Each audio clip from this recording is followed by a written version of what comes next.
Is there any advice that you would give for changes in youth baseball? Any advice won't not matter because they continue to play all these games and, make so much money. Did you grow up playing year-round? I grew up playing probably 20 games a year, to be honest with you. End up playing basketball and all the other stuff. When you watch kids play today, can you spot a natural center fielder? I can really see an outfielder say, hey, he's a good right fielder, or this guy can be a good center fielder, or this is a shortstop. You're kind of known for playing a shallow center field. Where did that philosophy come from? I learned my teammates. I learned who's pitching. I learned who's coming from the bullpen. You weren't always an outfielder though, right? What positions did you play when you were younger? I started with a catcher, then I pitch a little bit. Obviously, everybody that throw kind of decent hard pitch through Little League.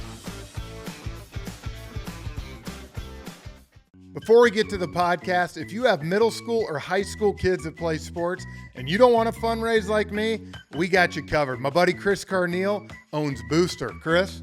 We help schools and sports teams raise funds in a super fun and engaging way. In fact, the last 22 years, we've raised $750 million, and we can't wait to help you. Choose booster.com.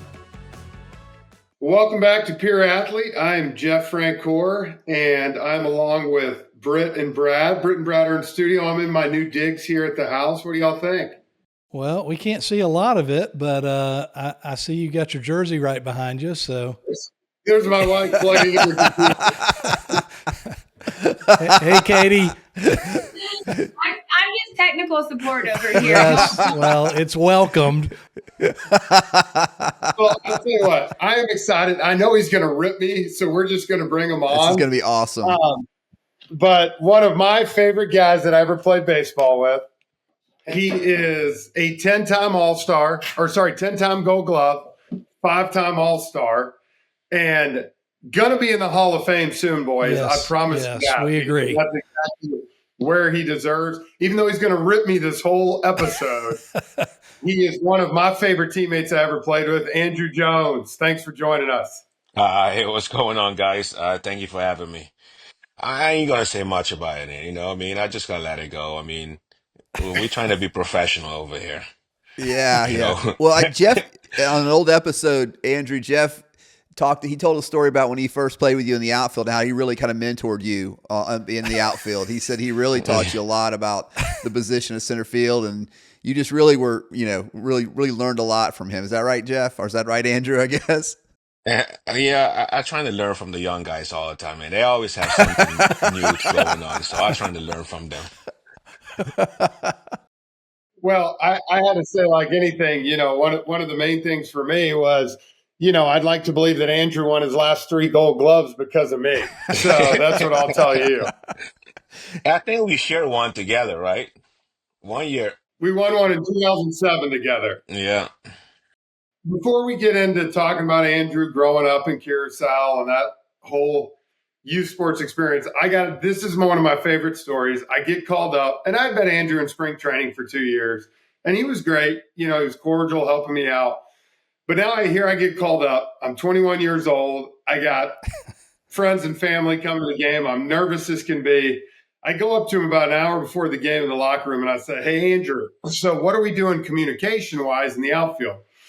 And, he's got his little Caribbean accent, and he looks at me and he goes, bro, he said, if you look over and see me running, get the hell out of the way. He said, and if I'm not running, it's yours. And you talk about like, what? I was so nervous after that. And oh my God, man, you talk about sitting there and I'm like, all right, I got to be ready at all times with this guy. That's funny. It was a fun time, man. It was such a fun time. Golly, I remember that year. We called so many young guys out. I was probably maybe 29, 28 maybe, and everybody was like 21, 22 years old. I was like the oldest guy on the field till John Smoltz pitch. But I think that year Chipper was hurt.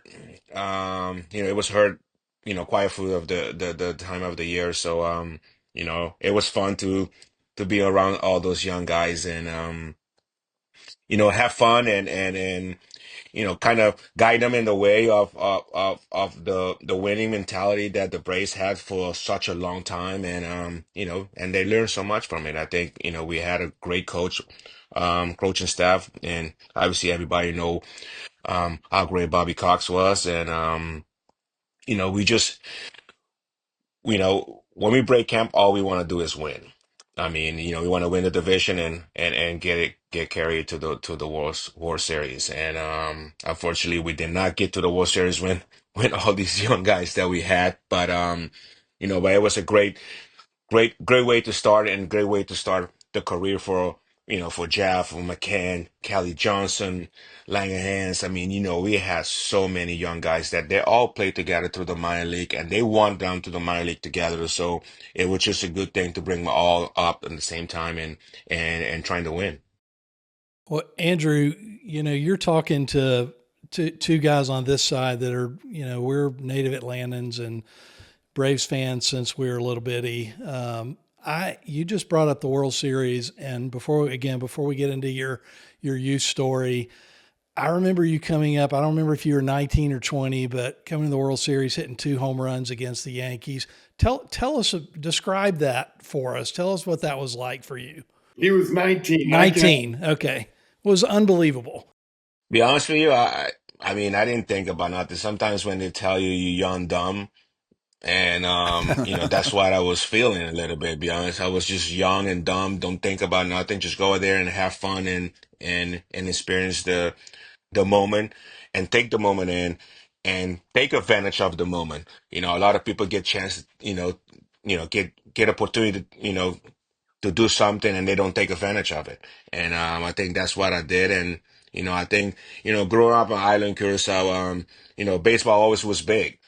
Um, I was a big Oakland A's fan, in the early '80s, late '90s, and it was my favorite team when they will go into the World Series all the time, and with Ricky Anderson, Dave Anderson, McGuire, Canseco, all those Bash brothers over there. I was a big fan of them.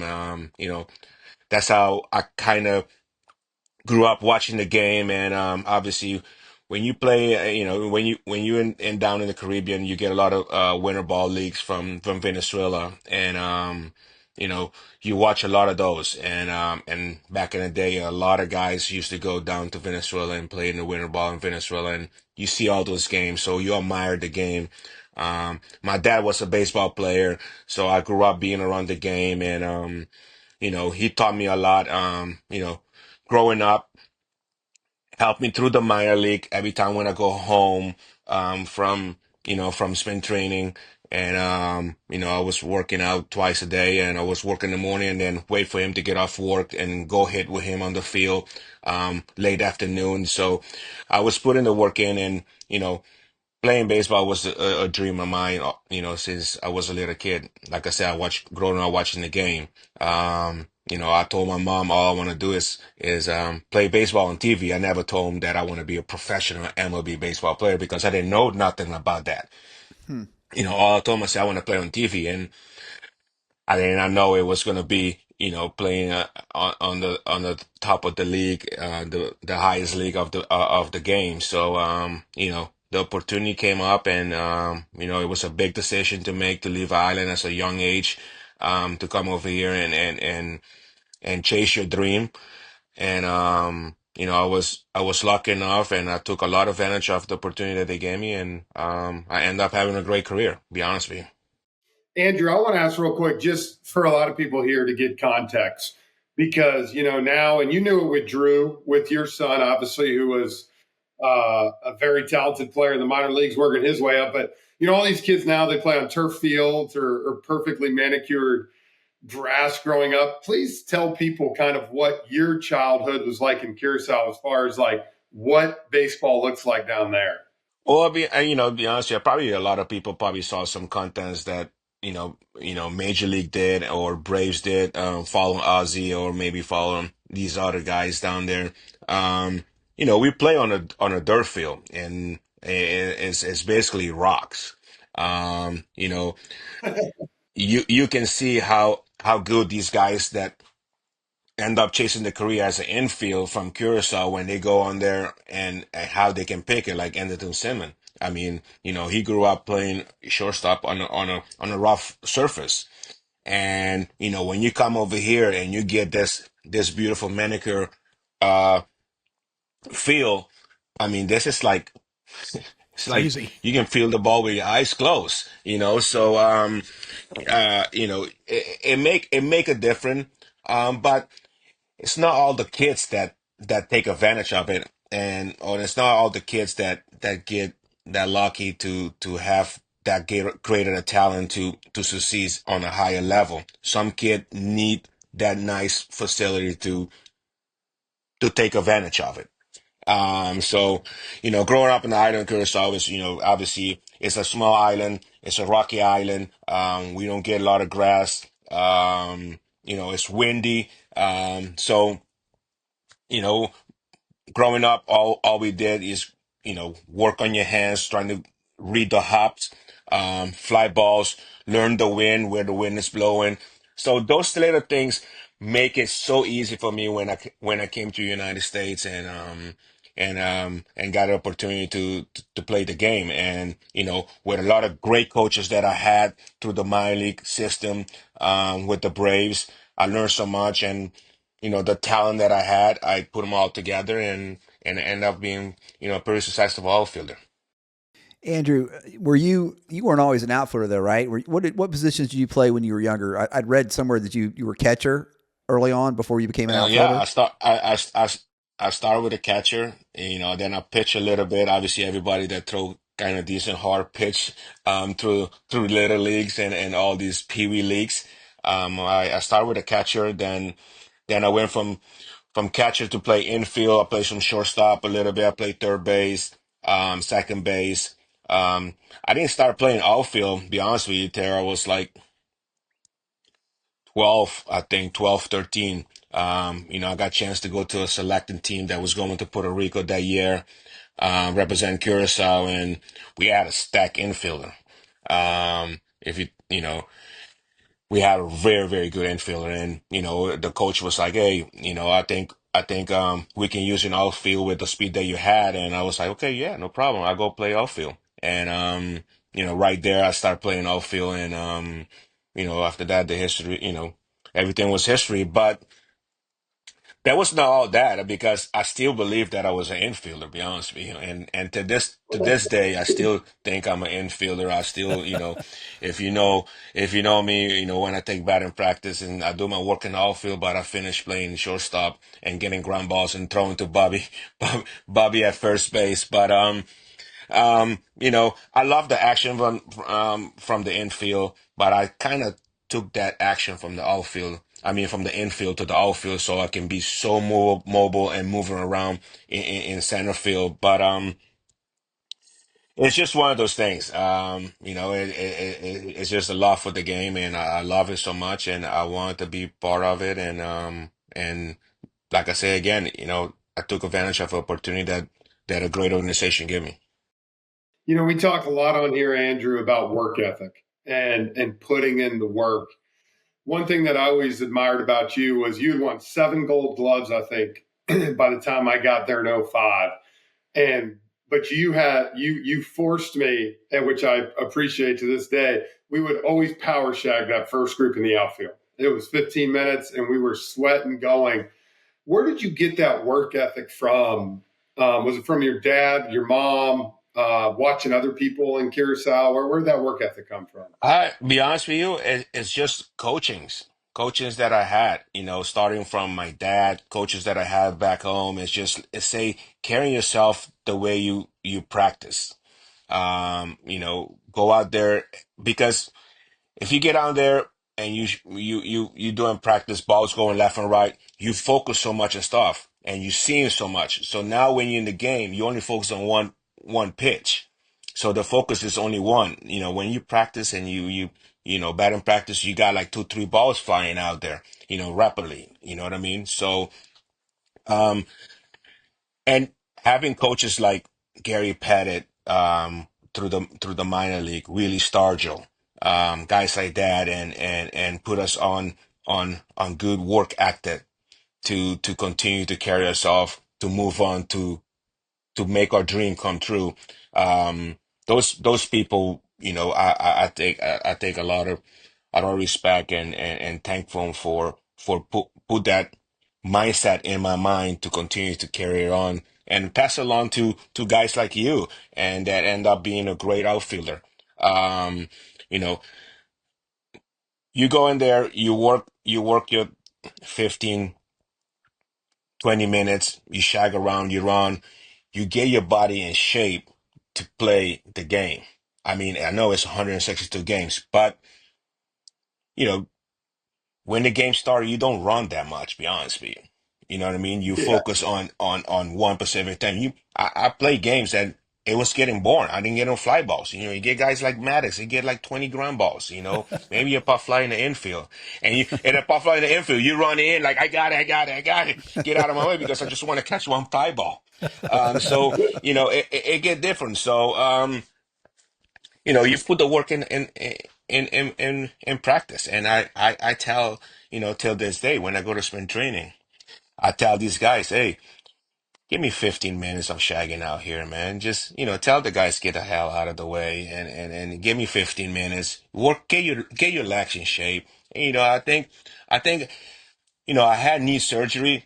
I blew out after I left Atlanta, but I didn't think I never had like a hamstring problem or something because I was constantly running and prepare myself for the game and moving around and stretching and probably eating bad, but eat a cheeseburger here and there. But but we going back to that a little bit though. But just this I think these guys a little they focus on health so much and they don't get that little they need something. I don't know. I just don't get it why guys keep getting hurt so much if they work so hard. Andruw, I want to go back a little bit to how you trained and so on and so forth. Jeff teases me a lot about being the old guy here, but I'm not old enough to have watched Willie Mays. But I'll fanboy for a second and say you're the best outfielder I've ever seen play. And Jeff, I'm sorry, you're a great outfielder too. But Andruw, I would call you stupid if you told me I was better than him. All right? it's still fun today to watch the highlights. And you're kind of known for playing a shallow center field and being able to take base hits away because you played shallow, but you could go back and get the ball like nobody I've ever seen. So where did that philosophy come from? And talk to young guys today that are, 15, 16 years old and are trying to develop their skills in the outfield. What would you tell them? Well, I mean, to tell young kids, they play so many games with so many different people. It's hard to say, I learned this guy, I know what this guy's doing, but I learned my teammates. I learned who's pitching. I learned who's coming from the bullpen. Uh, I was never playing shallow all the time. If it's mostly pitching, I won't play too shallow because he get a lot of long fly balls. So I will move back, 3 or 4 steps. It might not look like that, but I move myself back a little bit so I can get to the wall quicker. But if it's a guy that get a lot of low land drive, I move forward a little bit. And be honest with you, I direct people so much because I focus. I talk with the pitchers. I ask them, hey, what are you gonna do with this specific guy? Some guys that it's very obvious. I don't ask the question, but it's sometimes this guy's hot. I don't know. I mean, ask him and say, hey, what you think? What you gonna do with this guy? So I know what I'm gonna line my defense. So I move people all the time around, and so they can make an easy play. I can make an easy play. So I can be in the right spot where I think the guy is gonna hit the ball. Obviously, it's not gonna happen all the time, but it's how my pitch is gonna attack the batter, so I can be there. And if he make a mistake, I can still have my guy over here that can catch the ball or be in the right spot to save the s- you know cut off a double or something. So I always would move in, and I think my thing for a young kid will be like, just work on your skills that you have, develop the skills that you have, and trying to be better every day. You're gonna make mistakes. We all gonna make mistakes. Just go out there and have fun. It's not much I will tell a young kid that is not. It's not even. I tell my kids the same thing. It's just go out there, have fun, trying to get better every day, and develop your skills. It's tough to tell a 15 or 14-year-old right now. Um, so many details of the game. Maybe when they get to college and stuff like that. But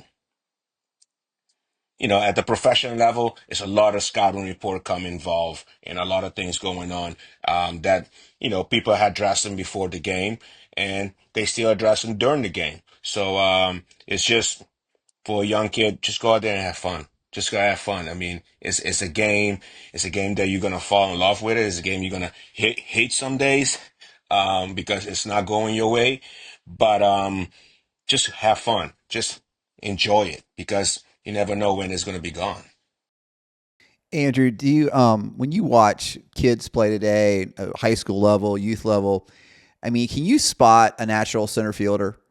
I mean, can you look at certain traits and just the way they move? Can you sit there and say that kid's a center fielder, that kid's not a center fielder? Basically all the position, be honest with you, because I saw so many great players playing all over the place. I can really see an outfield say, hey, he's a good right fielder, or this guy can be a good center fielder, or this is a shortstop, but this guy is a specific catcher. I can see that at a young age. Because I saw so many baseball, watching my kids play and I learned those things. And, you know, the thing nowadays that going back to before, you gotta watch the game. A lot of these guys don't watch the games no more. I mean, I basically watch, even when I was playing, I watched some games, and because I don't know, I might learn something that I was watching that moment. So all you have to do is watch the game and trying to learn, because you're never gonna stop learning about this game, be honest with you. Because if anybody say you know everything, I'm not gonna talk with you ever again. No, it's so true though, right? Like, does it drive you crazy today seeing? I know talking to managers, different things, the iPads in the dugout, not watching the game, every pitch, taking your hat off, looking at the scouting report, like. And I think, is that what you're kind of talking about? Like, these kids don't watch a game, they don't study, they don't learn. I'm not saying they don't study. I don't saying they don't work. I mean, they do put work because obviously they there at that level. But it's just the the the knowing the league. I know obviously it's so many young guys keep coming over and over. We're playing with the same guy for 20 years sometimes. But I watch the game. I'm watching it, what he's doing. Yes, the scouting report is always good. They making it easy of guys seeing if I pull off on the swing. Of course, you pull off on the swing because he just roll over. You know, so I don't have to go look at the video and see. What did I do? I knew what I did. I didn't get a hit. I roll over, so I pop up. I know I was underneath of it. I look at a video, see if I can get something from the pitcher, be honest with you. See if the pitcher is doing something different that I can take a little more advantage of him. Hitting is so hard. It's so hard. You know, it's something, one of the hardest thing to do in sport. Obviously we did it a lot because we do it more rapidly, consistently, and we got some hits and some home runs, but it's so hard. So if we limitize and make it small, I think we make it easier on ourselves. But sometimes it's too much information. It drives you crazy. Andrew, one thing I'm curious about, if you look at, your kids have played, baseball here, and we're going to get into that in a minute, but you grew up, playing in Curacao. We talk a lot here about burnout and, taking breaks and, and the dangers of playing year round. Did you grow up playing year round? It seems like Latin players maybe do play year round, but is that not right? I think it changed so much now, I'll be honest with you. It changed because everybody's seeing how susceptible players in the United States are getting with consistently baseball. I grew up playing probably 20 games a year, to be honest with you. Hopefully we can make the selecting team and do some more practice. But we play probably about 20 to 30 games a year, to be honest with you. On the island. You end up playing basketball and all the other stuff, but baseball, we we go one period at a time, and then it's like between, if I remember, between March to late April, be honest with you. And now these kids playing probably almost the same game that Major League Baseball players are playing, or maybe more through the whole year. Um, does it wear out? Maybe. Do you take care of your body? Maybe. Um, but the only way you're gonna learn is by playing it, be honest with you. You know? So it's got a good thing and it's got a bad thing. Um, if you don't play, you're not gonna get better. You can practice as much you want. I think we were talking about this with some people I was playing golf with, and they were asking about you know why why these guys are getting hurt. I mean, you can practice and you can lift weights so much, and Jeff, you've been there before. You practice the whole off season. The off season is what, 3 months, 2 months, whatever it is. And as soon as you go to sprint training, the first day you put those spikes on, and you can make practice with the spikes on in the off season. As soon as you put the spikes on in sprint training, you are sore. You are very sore. And you're like, oh my God, I practiced this whole off season. How come I'm sore just doing a day of practice?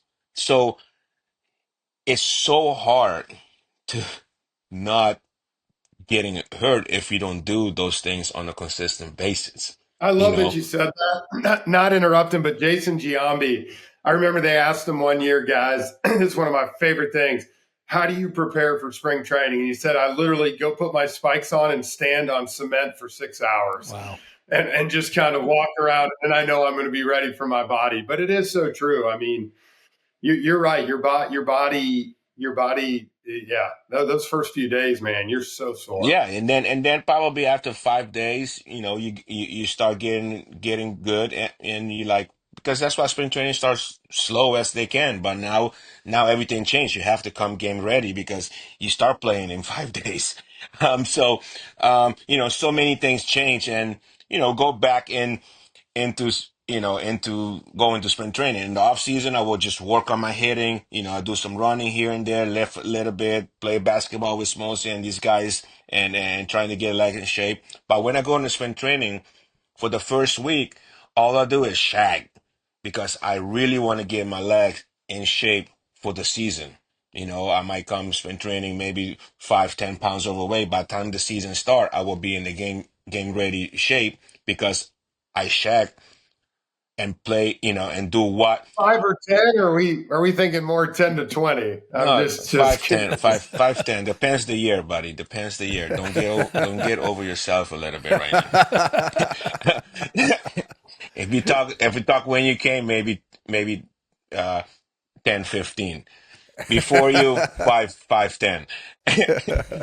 But that's how I get my leg in shape. And I tell Bobby, I really don't want to hit. I just want to go out there when the guy's doing early hitting or late hitting. I just go there and shag and just get my legs in ready in shape for the season.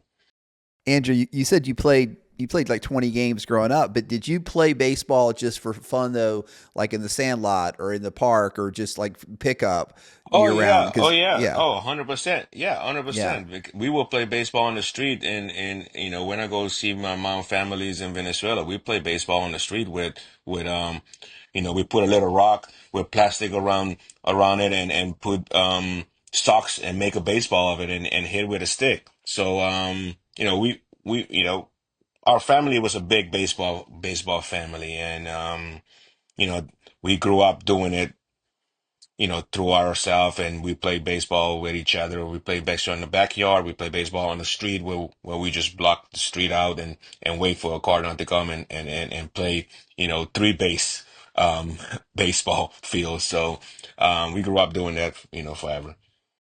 You have two kids. You got a daughter and a son. And for you as a father, after the way you saw your mom and dad coming over here, how kind of did you raise them in the sports world, especially over in the U.S., where you were raised in Curacao? I mean, to be honest with you, it's kind of difficult because our path was completely different. I start at 15 and trying to, come over here and chase my dream. You know, on the other hand, they were here. They grew up here. They know everything over here. So it's hard. I'm not hard on none of my kids. I just, I want them to be respectable. I want them to be successful, and I support them in any way they want to be supported. If it's life, sport, or whatever, I support them. But I basically let my kid do what they wanted to do. Be honest with you, you know, I really did not like to go to much games because the parents, the parents get too involved with the game and I was like that when I was little. I didn't want my parents, my dad, my mom never came to my games growing up. Never. When I was literally never, ever, none, zero game. And they always keep telling my dad, "Hey, you need to come see your son. He's got that talent." He's like, "Ah, it's all right. I practice with him." But my parents never went to none of my games. So I kind of felt like that a little bit. I'm like, why I should go to these games? Just do I maybe if I go to this game, I put pressure on him. I never thought about that. But I just go. I don't go because the parents get too involved in it. And it's like a little bit like you guys never play this game, and you guys need to just be quiet a little bit. You guys talking a lot. You know what I mean? So I trying to not Oh, we be know what you mean. I try to be away from it. But I think the competitors from the family and the parents get involved. I mean, they're always arguing with the umpires and be honest with you, this is my best thing I tell a lot of these high school kids that I went to see. I go talk with them. I say, you guys argue about ball and strike, right? I watch the game. You guys don't hit strikes. None of you guys hit strikes. The ball down the middle, you guys fall back. When it's 2 inches up, you guys hit a home run or a base hit. So why you guys arguing about ball and strikes? And you got your parents out there yelling at the the whole day because they call them ball and strike. And I'm like, those are the type of things I watch, and that's why I don't like to be involved too much with too much parents and watch the game behind because they get so focused on their kids being successful and just let them go out there and have fun and learn. Andruw, I know Brad, I think this is true for you too, but I saw your son Drew play in high school a couple times and super talented. I think was he the number 2 overall pick in the draft? Yeah, he was in Okay. Yeah. 2021, I think. 21, So 22, I think. I don't know. so, obviously very accomplished, youth and high school player. Did he played other sports all through high school, right? Yeah, he did. He played basketball. I mean, obviously, he went to a great school, and they always were asking her mom. They don't ask me nothing, but they ask her mom for him to play football. But his mom was like a negative on it and didn't want him to do it. So, um, I really don't care. I just want him to have fun and learn and do the right thing for his career and his future.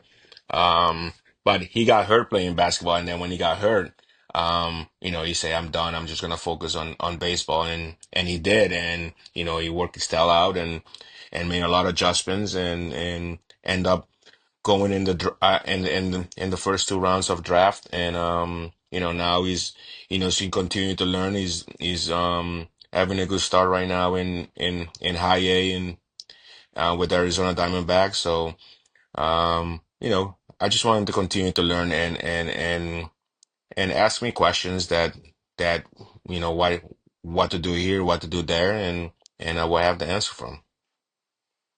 Because I cannot do it for him. He's got to do everything himself. So he made the decision to go to his path, and he just had to work at it. Andrew, I'm curious when he calls, and obviously all the great things that you've done, the expectations on him.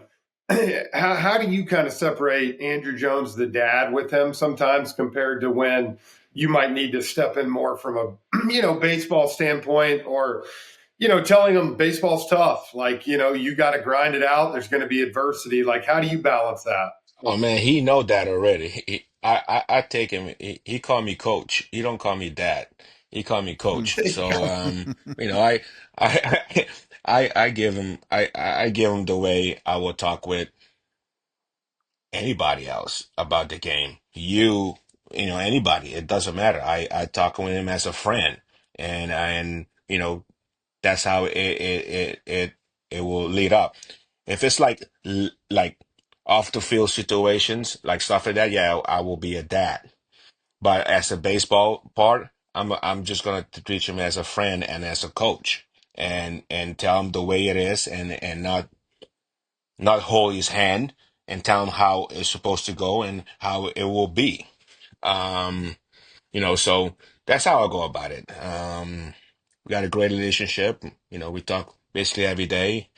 Sometimes when I see that scoreboard he's struggling, I don't send him text message. But I just let him be. He's got to learn by himself. He's gotta enjoy it. And I told him, I said, when you don't enjoy it anymore, you need to just let it go. Just find something else to do. You know what I mean? So continue to go out there and learn, and just like we talked earlier, continue. I tell the same thing I tell 14, 15, 13, and 9-year-old kid. Go out there and have fun. Continue to learn, develop your skills, and whatever happened, happened. Andruw, just from your background, growing up where you did, and then watching your kid go through youth baseball in America, is there any advice that you would give for changes in youth baseball from what you've seen the last 10 years, and advice you could give to parents as well? Um, I mean, any advice will not matter because they continue to play all these games and make so much money of it because it turned into a business. Before, baseball was not this expensive. I think when the parents think they want to have their kid um go to a commit to a great college and hopefully get a scholarship and chase the dream to continue to go to pro after that. It's a big journey. It's not a cheap journey. Baseball is not. It's not a cheap sport. It's not like basketball or football. All you buy cleats and you go there and they give you everything else. Baseball, you have to buy a lot of stuff yourself to continue to go. Um, I think people don't understand how much the investment is in this game. If you want your kid to even go to college, and we don't even talk about being professional to go to college. Obviously you have to play baseball in high school.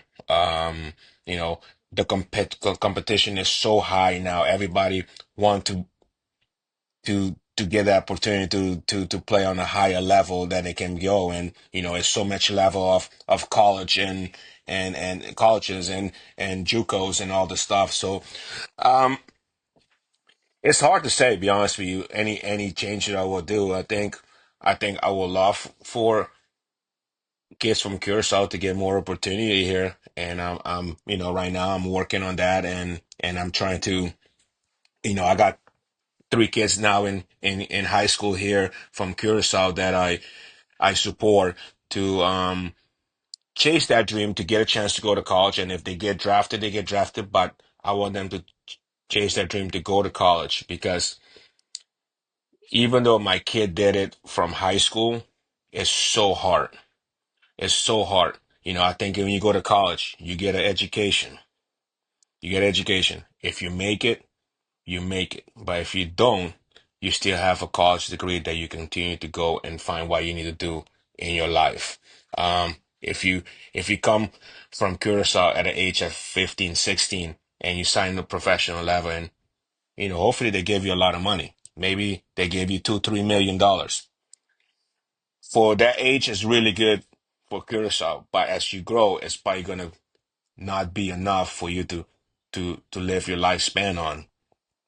If you don't make it, you lose so many time in between that age that you don't. And when you go back home, what are you gonna do? Nothing, be honest with you, because you don't have no education to go. I mean, if you don't have no plan to come to the States and find the education to continue to go forward with your life, you ain't gonna make it. It's tough. It's very, very tough. I see so many guys that I have practice with at 15, 16 year olds that was really good baseball player, and they never made it. They never made it. And now I really don't know what they're doing. You know, it's tough. It's tough. I just don't want to see that for for the kids from Curacao, even the kids from Dominican Republic, anywhere. You know what I mean? Because they focus so much on this is what I wanted to do, and then if it don't happen, it's a tragedy for them. Be honest with you. And yeah, if it's tragedy and you don't have nothing in your life, it make it double tragedy. So right now, I focus on trying to get kids to come here, start in high school at least 2, 3 years, and hopefully get a scholarship, go to college, and if that's what you want to do as a professional, go ahead for it. But you have a great education. That's great. That's great advice. I want to take a few minutes before we end this thing and ask you a couple of just fan questions, and you guys may have some too. But I'd love to know, as you think back on your career in the bigs, what's your best memory, best one or two memories? Playing with me. Come on, dude. Do we even need that? Well, obviously, I think that year was a great year for me. I think was a career year kind of for me. In 05. Um, but 96 was a great year. Get a chance to start in the minor league and make it all the way to the World Series was kind of special. You know, Getting chance to play in your first All-Star game in Atlanta in 2000 was another one. It's so many great memories, be honest with you, that I cannot really actually pick one. But those are the ones that, be honest with you, you know, I I can think of. I mean, I'm sure there's so many great ones out there and bad ones, but those the ones, those the one that I can think of. You know, to go on. I mean, I have so many life experience that helped me in my career. Playing for Bobby Cox. I did a podcast in Spanish, probably like 5 months ago, and it probably just came out. But they were asking about the Bobby Cox situation, and those things right there, made me better. Made me better. I mean, I know what he was doing. I know he knew what kind of player I was, and he wanted me to stay focused because he knew how great I was defensively, and he didn't want me to to lose focus defensively, and that helped me so much. And like I said, I thank Bobby Cox so much. He's like my second dad. We have such a great relationship, through my whole career and after. So he changed me a lot, and I cannot thank him enough. So, Andrew, you're talking for our audience here. You're talking about when you were really young, Bobby pulled you out of a game because he didn't think you were focused. in the outfield. So I love, I mean, how did you feel at the time? How did you bounce back from that? Just for kids out there who, let's face it. I mean, all kids need coaches from time to time to give them a kick in the butt. What's your advice to those kids when that happens? Just learn from it. And like I said earlier, I learned so much from it. And it made me a better player, a better person. I could have passed it along to other players that, you know, that wanted to talk with me about it. And it's just one of those things. I mean, you need somebody to help. You play this game is so many games. You play so many games. The focus is so much. It only take one thing to slip, and you know, I had a bad at bat against Kerry Wood. I strike out my man on third base, and I carried that at bat to my position. That it should never happen. It's always separate things from things to things. And I took that at bat to center field, and Lance Johnson was hitting. He took a big swing, and I froze on it. And you know, I thought I never had a chance to catch the ball, so I jogged through the ball and I caught it on a one hop, and I tossed it in, and after that, Bobby just pulled me out of the game. It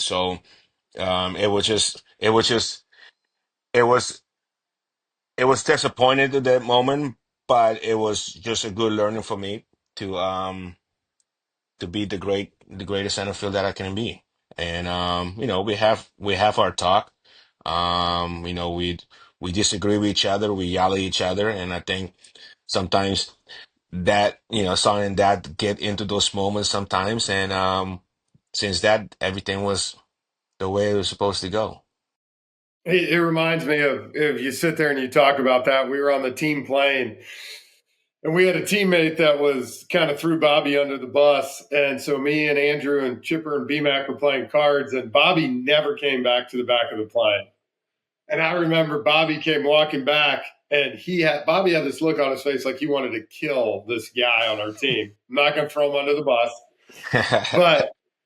but Andrew, he's walking back, and Andrew goes, "Hey, no coaches on the back of the plane." And Bobby grabbed Andrew by the neck and said, "Shut up." And I've never seen Andrew's face get so serious in all my life.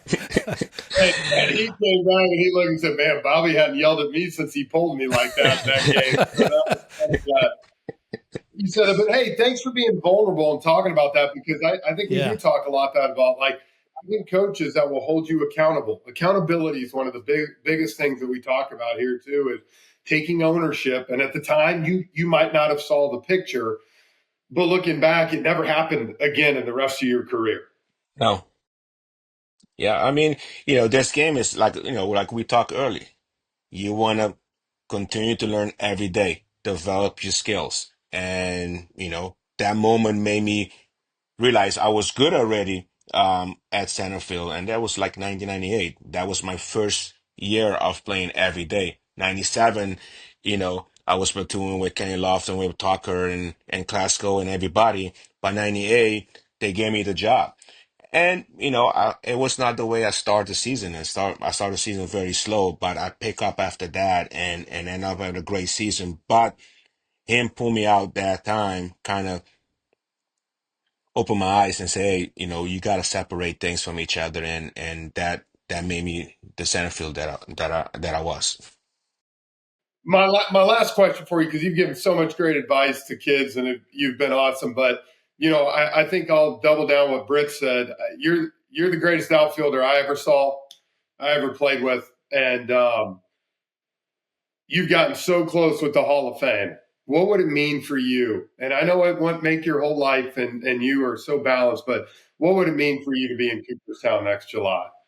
I mean, it will be a great honor for my family that watched me grow into this baseball player, this this game that I love since I was a little kid.